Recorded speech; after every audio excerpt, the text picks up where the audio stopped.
পবিত্র মাহে রমজানের শেষ সময় সূর্য ডোবার অপেক্ষায় পুরো পৃথিবী যখন থেমে যায়, ঠিক তখনই কিশোরগঞ্জের হাওরের পাশে ছোট্ট এক বাজার জয়সিদ্ধি।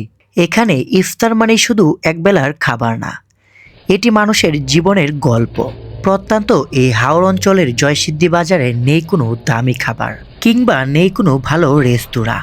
আছে শুধু ছোট ছোট দোকান এবং রয়েছে নানান প্রকার ক্রেতা বিক্রেতার ব্যস্ততা। কেউ কিনছে 10 টাকার ছোলা কিংবা 20 টাকার পেঁয়াজু, আবার কেউ বা হিসাব করে নিচ্ছে আজ কতটুকু কিনলেই বা চলবে। কারণ তাদের প্রতিটা পয়সা উপার্জনের ক্ষেত্রেই করতে হয় হাড়ভাঙ্গা পরিশ্রম। এই মানুষগুলো দিনভর পরিশ্রম করে, কেউ মাঠে কাজ করে কিংবা কেউ হাওরে মাছ ধরে। সারাদিনের ক্লান্তি শেষে এই ছোট্ট ইফতারি তাদের একমাত্র স্বস্তি। শহর কিংবা গঞ্জে ইফতার যেখানে বিলাসিতা, ঠিক তার উল্টোটাই হাওরে। এখানে ইফতার মানেই তৃপ্তি। আজ আমিও বসেছি হাওরের পাশেই ইফতার করতে। না আছে কোনো আয়োজন, না আছে কোনো বিশেষ কিছু, কিন্তু এখানে রয়েছে শান্তি, যা শহরে খুঁজে পাওয়া যায় না।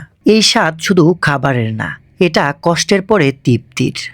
ইফতারে কি কিনছেন? ডাল ভাজি কিনছি 10 টাকার, বাইগন কিনছি 10 টাকার, বুট ভাজি কিনছি 10 টাকার, বুন্দি দিচ্ছি 10 টাকার, 50 টাকা করে দিচ্ছি।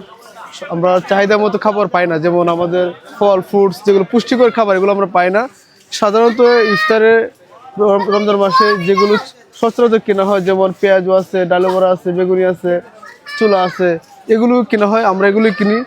আমাদের এই হাওরের ছোট্ট বাজারে দেখলাম সুখ আসলে কতটা সহজ হতে পারে। পবিত্র মাহে রমজান আমাদেরকে শিখায় কম থাকলেও ভাগ করে নিতে হয়। হ্যাঁ, এটাই আমাদের গ্রাম, এটাই আমাদের বাংলাদেশ, এটাই আমাদের পবিত্র মাহে রমজানের আসল সৌন্দর্য।